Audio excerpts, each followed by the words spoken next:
الحمدللہ وحدہ واشہد ان لا الہ الا اللہ وحدہ لا شریک لہ واشہد ان محمدا عبدہ ورسولہ اما بعد۔ آج جس موضوع پر کچھ باتیں رکھنی ہیں وہ ہے ظلم کے خلاف امن پسندوں کے ساتھ اتحاد، سیرت رسول صلی اللہ علیہ وسلم کی روشنی میں۔ دیکھیے، جس طرح سے ظالم اور مظلوم ہر قوم میں، ہر سماج میں، ہر جگہ پائے جاتے ہیں، ایسے ہی امن پسند اور امن کے رکھوالے اور ظلم کے خلاف آواز اٹھانے والے بھی ہر جگہ ہر قوم میں پائے جاتے ہیں۔ اور جب بھی کہیں پر ظلم کا سامنا ہو تو مظلوموں کو چاہیے کہ وہ ہر سماج، ہر قوم اور ہر جگہ کے امن پسندوں کے ساتھ مل کر، ان کو ساتھ لے کر ظلم کے خلاف آواز اٹھائیں۔ آئیے میں اسی سلسلے میں اللہ کے نبی صلی اللہ علیہ وسلم کی سیرت کے حوالے سے کچھ بات آپ کے سامنے رکھوں۔ مسند احمد کی ایک صحیح حدیث ہے، حدیث نمبر 1655۔ عبد الرحمن بن عوف رضی اللہ عنہ حدیث کے راوی ہیں، کہتے ہیں کہ اللہ کے رسول صلی اللہ علیہ وسلم نے فرمایا، شہدت حلف المتئبین، کہتے ہیں کہ میں متئبین کے معاہدے میں شریک رہا۔ اللہ کے نبی صلی اللہ علیہ وسلم فرماتے ہیں کہ میں متئبین کے معاہدے میں شریک تھا، وَأَنَا غلام، اور میں اس وقت چھوٹا تھا۔ بعض روایتوں میں آتا ہے کہ اس وقت اللہ کے نبی صلی اللہ علیہ وسلم کی عمر 20 سال تھی۔ یہ مسند احمد کی صحیح حدیث ہے۔ اس حدیث میں اللہ کے نبی صلی اللہ علیہ وسلم نے جس معاہدے کا ذکر کیا ہے اسے حلف المتئبین کہا ہے۔ یہ حلف المتئبین نہیں بلکہ اصل میں یہ حلف الفضول والا معاہدہ تھا، اور اللہ کے نبی صلی اللہ علیہ وسلم نے تشبیہاً اسے حلف المتئبین کہا ہے۔ حلف المتئبین کی تاریخ بڑی پرانی ہے۔ اس وقت اللہ کے نبی صلی اللہ علیہ وسلم پیدا بھی نہیں ہوئے تھے، اور اس وقت زمانے جاہلیت میں، آپ ذرا اس بات پر دھیان دیجئے کہ وہ زمانے جاہلیت تھا جہاں دینداری ختم تھی، لوگ جھوٹ بولتے تھے، شراب پیتے تھے، ہر طرح کی برائیاں عام تھی۔ لیکن ایسے بگڑے ہوئے ماحول میں بھی کچھ ایسے لوگ تھے جو امن پسند تھے، جو ظلم کے خلاف آواز اٹھانے والے تھے اور امن کے لیے ایک ساتھ کھڑے ہونے کے لیے تیار تھے۔ تو اس وقت کچھ لوگوں نے ایک کمیٹی بنائی، ایک تحریک بنائی، اور یہ طے کیا کہ ہم سب مل کر ظلم کا مقابلہ کریں گے، مظلومین کی مدد کریں گے، ظالموں کا ہاتھ روکیں گے۔ تو وہ جو کمیٹی بنی تھی، وہ جو معاہدہ ہوا تھا لوگوں کا، وہ جو اتحاد بنا تھا، اس کو حلف المتئبین کہا جاتا ہے۔ اس میں اللہ کے نبی صلی اللہ علیہ وسلم موجود نہیں تھے۔ لیکن بعد میں جب آپ صلی اللہ علیہ وسلم کا دور آیا، اور جب آپ صلی اللہ علیہ وسلم بعض روایات کے مطابق جب 20 سال کے تھے، تو اس وقت ایک اور واقعہ پیش آیا کہ ایک شخص پر ظلم ہوا۔ اس کا پس منظر بڑا لمبا ہے، میں خلاصہ آپ کو بتاتا ہوں کہ ایک شخص پر ظلم ہوا اور اس نے مکہ کے لوگوں کو آواز دی، ان کی غیرت کو جگایا، ان کو للکارا کہ تمہارے درمیان ظلم ہو رہا ہے، اور تم میں سے کوئی ظالم کو پکڑنے کے لیے تیار نہیں ہے، اور تم میں سے کوئی ظالم کا ہاتھ روک نہیں سکتا، اور تم لوگ تماشا دیکھ رہے ہو، تمہارے یہاں ظلم ہو رہا ہے۔ تو جب اس نے یہ آواز لگائی انصاف کے نام پر، امن کے نام پر، تو اس میں کئی لوگ اکٹھا ہوئے اور یہ طے کیا کہ بھائی یہ بات صحیح ہے، ظلم نہیں ہونے دینا چاہیے، اور اس کے خلاف ایک تحریک بنانی چاہیے۔ اس میں اللہ کے نبی صلی اللہ علیہ وسلم بھی شریک تھے، جس کو حلف الفضول کہا جاتا ہے، اور اسی کو اللہ کے نبی صلی اللہ علیہ وسلم نے یہاں پر حلف المتئبین کا نام دیا ہے، تشبیہاً نام دیا ہے، ورنہ یہ دوسرا معاہدہ تھا جس میں آپ صلی اللہ علیہ وسلم شریک ہوئے تھے۔ اس واقعے سے ہمیں کئی باتیں سیکھنے کو ملتی ہیں۔ سب سے پہلی بات جو ہمیں سیکھنی چاہیے اس واقعے سے وہ یہ کہ ہر قوم، ہر قبیلے، ہر مذہب، ہر سماج میں امن پسند لوگ رہتے ہیں۔ یہ بات اچھی طرح سے نوٹ کر لینا چاہیے۔ دوسری بات یہ کہ برے سے برے ماحول میں بھی، حالات بظاہر کتنے ہی مایوس کن کیوں نہ ہو، ہمیں امن کی امید نہیں چھوڑنی چاہیے۔ یہ حالات کیسے بھی ہوں، کتنے برے ہوں، لوگ کتنے بھی بگڑ جائیں، پھر بھی یہ نہیں سوچنا چاہیے کہ اس بگڑے ہوئے ماحول میں اور لوگ اتنے برے ہو چکے ہیں، یہاں امن کی کوشش کیسے کامیاب ہو سکتی؟ ایسا نہیں ہے۔ کتنے بھی لوگ بگڑ جائیں پھر بھی امن کی کوشش کرنی چاہیے۔ اور یہاں پر ایک بات میں یاد دلا دوں، جب بھی کہیں ایسا ہوتا ہے کہ کسی پر ظلم ہوتا ہے، کوئی ستایا جاتا ہے، کوئی مارا جاتا ہے، پیٹا جاتا ہے، تو بہت سارے لوگ یہ کہہ کر خاموش ہو جاتے ہیں کہ یہ ان کے پاپوں کی سزا ہے، یہ ان کے گناہوں کی سزا ہے، اس میں کوئی شک نہیں کہ گناہوں کی سزا بھی ملتی ہے۔ اللہ رب العالمین مصیبتیں کبھی کبھی عذاب کے طور پر بھی نازل کرتا ہے، لیکن یہ فیصلہ ہم کو نہیں کرنا چاہیے۔ ہم میں سے کسی پر کوئی مصیبت آئے، کسی قوم پر کوئی مصیبت آئے تو ہم خود سے ڈکلیئر کر دیں کہ اس کے پاپوں کی سزا ہے؟ اللہ بہتر جانتا ہے، اللہ عالم وہ سزا ہے یا آزمائش ہے، اس لیے ہمیں حسن ظن رکھنا چاہیے۔ ہمیں ایک طرف اپنے گناہوں سے مغفرت کرنا چاہیے، اپنے اندر نیکی پیدا کرنا چاہیے، اور دوسری طرف اللہ سے دعا بھی کرنا چاہیے اور امن کے لیے کوشش بھی کرنی چاہیے۔ یہ طریقہ بالکل درست نہیں ہے کہ جب بھی کسی پر آپ دیکھیں ظلم ہو رہا ہے تو آپ اسے پاپی ڈکلیئر کر کے اس کو کنارے لگا دیں، ٹھکانے لگا دیں اور کہہ دیں کہ اس کے پاپوں کی سزا ہے، تو یہ بہت غلط بات ہے۔ دیکھیں زمانے جاہلیت میں، آپ دیکھیں زمانے جاہلیت میں کیا وہ لوگ پاپی نہیں تھے؟ کیا وہ گنہگار نہیں تھے؟ کیا وہ شراب نہیں پیتے تھے؟ بہت کچھ کرتے تھے، لیکن اس کے باوجود بھی ان لوگوں نے یہ نہیں سوچا کہ بھائی اتنا بگڑا ہوا ماحول ہے، جاہلیت کا دور ہے، اس دور میں اگر ہم امن کے لیے کوشش کریں تو کیا فائدہ ہوگا؟ تو ایسی مایوسی پیدا نہیں کرنی چاہیے۔ زمانے جاہلیت میں لوگ بگڑے ہوئے تھے، بد دین تھے، بد عقیدہ تھے، ہر طرح کی برائیاں ان کے اندر تھی، لیکن وہ امن حاصل کرنے کے لیے مایوس نہیں ہوئے، بلکہ ان لوگوں نے اتحاد قائم کیا اور ظلم کے خلاف آواز اٹھائی اور مظلوموں کو ان کا حق دلایا۔ اسی حدیث میں اللہ کے نبی صلی اللہ علیہ وسلم نے ایک اور بات کی ہے جو بہت اہم ہے۔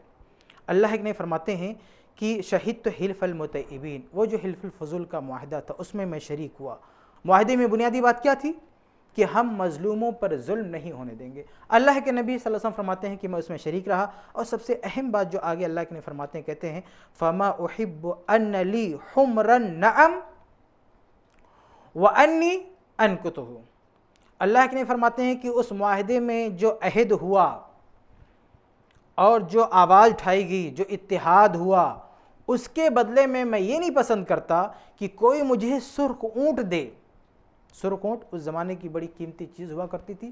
اللہ کے نبی فرماتے ہیں کہ کوئی اگر مجھے سرخ اونٹ دے، یہ لالچ دے کر یہ کہنا چاہے کہ یہ معاہدہ توڑ دو، اس گروپ سے نکل جاؤ، اس اتحاد سے نکل جاؤ، تو میں اسے پسند نہیں کروں گا۔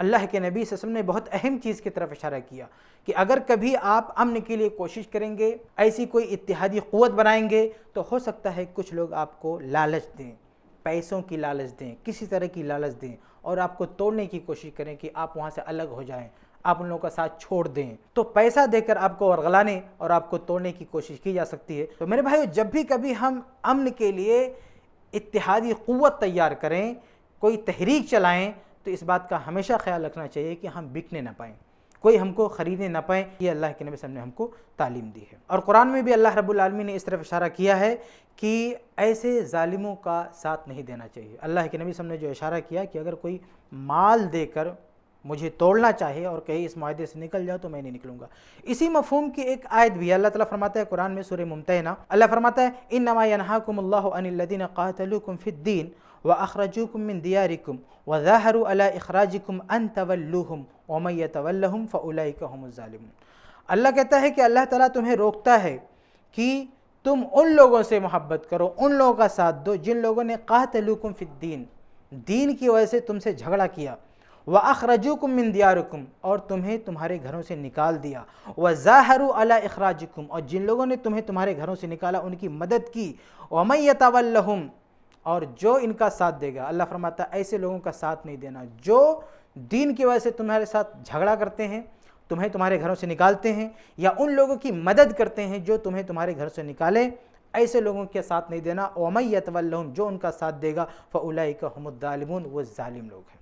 تو امن کے خلاف ظلم کا ساتھ نہیں دینا چاہیے، امن پسندوں کے خلاف ظالموں کا ساتھ نہیں دینا چاہیے۔ اللہ تعالیٰ نے بھی اس سے روکا ہے۔ اور ایک بات اور بھی ذہن میں رکھ لیں کہ ہر وہ شخص جو آپ کے مذہب کے علاوہ کسی اور مذہب کو ماننے والا ہے، کسی اور سماج کا ہے، کسی اور قوم کا ہے، تو ایسا ہر شخص آپ کا دشمن نہیں ہوتا، آپ کا مخالف نہیں ہوتا، آپ کا برا نہیں چاہتا، بلکہ آپ دوسری قوم اور دوسرے مذہب کے ماننے والوں میں بہت سے ایسے لوگوں کو دیکھیں گے جو آپ کے خیر خواہ ہوتے ہیں، آپ کے ساتھ اچھا سوچتے ہیں۔ ان کی تعداد کبھی کم ہوتی ہے، کبھی زیادہ ہوتی ہے، کبھی اکثر ایسے لوگ ہوتے ہیں جو آپ کے بارے میں اچھا سوچتے ہیں، اور ایسے لوگوں کے ساتھ اللہ رب العالمین نے حسن سلوک کا حکم دیا ہے۔